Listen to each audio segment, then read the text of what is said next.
Hey everybody, it's Mike Weller from the Weller Group at Keller Williams Realty. I'm your senior real estate specialist for Orange County, and we have another edition here of our Senior Resource Roundup, and I have my friend here, Brian Nakamura from Senior Helpers in Hi, Yorba Mike. Linda on. Hey Brian, how are you? Thanks for joining today.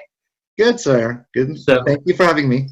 absolutely. So tell the audience a little bit about yourself and Senior Helpers and what you guys do. Sure. So, Senior Helpers, we're an in-home care company. We're headquartered in Yorba Linda, California.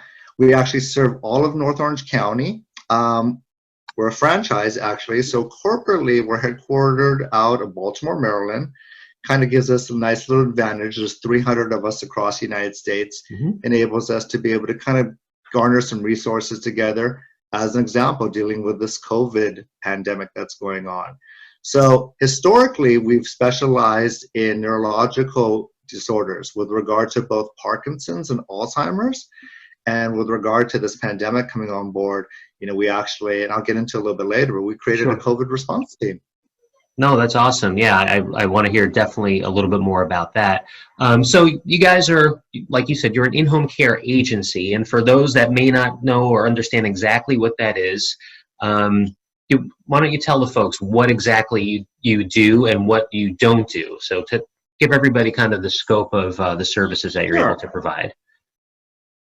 Definitely, Mike, on that one. So what we do is we are considered non-medical. So with regard to this whole world that we both service, there's home health, what comes in and does more of the medical side of things, and then there's what is considered in-home care. Right. So we do a couple of different levels of care. We have what we call everything from our companion care, and there are those individuals out there that need just a little bit of companionship. Maybe their family is a little far away, maybe they don't have as many friends around the neighborhood, and they just need someone there to spend some time with them, to what we call our personal care, where we go in and take, again, specific care with regard to, again, working with, say, some of the skilled nursing facilities when people are coming out. And of course, we again have our Alzheimer's and dementia care, which are those specializations with regard to those that, again, have the neurological disorders. So again, it's non-medical, taking care of those types of individuals, for everything from, again, what we call companion, all the way to, again, our specialized services. Gotcha. Yeah, no, I mean, it's very important service that you guys provide to mostly seniors, but somebody doesn't necessarily have to be a senior to utilize your service, correct? Oh, excellent point, Mike. Yes. So again, within our franchise world, we have certain of our offices that we can service as young as 18 or 19. So with regard to some parts of the United States, there are some certain offices that work with, again, with the rehabilitation centers to take care of those younger individuals also. Okay.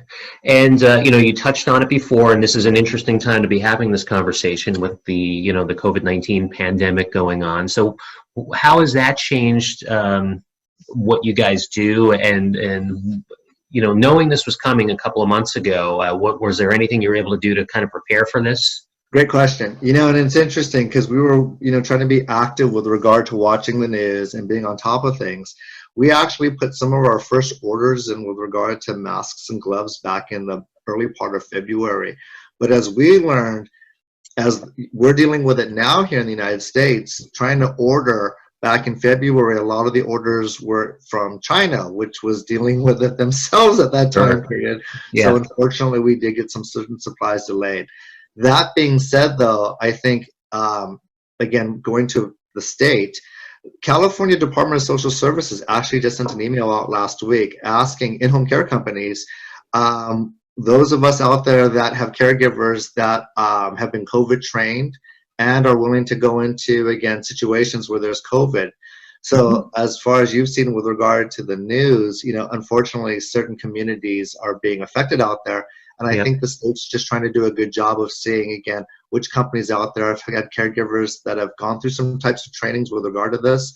Everything from the COVID pandemic itself to the proper usage of, say, the PPEs, and then being able to go into those situations. So we did put together a team for that. Yes, Mike. Gotcha. And we're ready for it. Good. One of the things that, sometimes you hear about people, they hire a private caregiver and they're employing that person. And I think there's some reasons why that kind of puts the senior or the individual or family at risk. But I would think even more so with the whole COVID-19 thing going on, there'd be that, it seems like that makes it that much more of a bad idea. But do you want to tell everybody about that, why that's not such a great idea to do a lot of times? Yeah. So, interesting enough with the state, and again, going back to the state of California, but 2017, they did two things. They went ahead and they ensured that all in-home care companies are licensed with the state of California. So we all have what are called HCO, or home care organizational numbers. Then they went ahead and they ensured that all the caregivers get training. So all the caregivers are registered with the state of California. Certain background checks have to be done with regard to live scans. For example, in addition to that, we go ahead and check their driving records, because they do drive sometimes, our clients, and going ahead and checking criminal records. And then they have to go ahead and get registered with the state of California. The state did another smart thing, is that they put in continuous education. So every year, caregivers have to go back and get 5 years of continuous education with, for example, the home care organization. So we do all of our trainings in-house. And then those are again reported to the state to ensure that the caregivers are compliant. Now, if you hire privately, those types of insurances aren't there. With regard to, again, having, say, someone that may or may not have gone through those types of trainings, or again, with regard to when you hire, again, a company like myself, we additionally, of course, have our workers' comp and our general liability insurance, because they are employees. Right. So this is not a registry, or these are not, again, contractors. They're employees.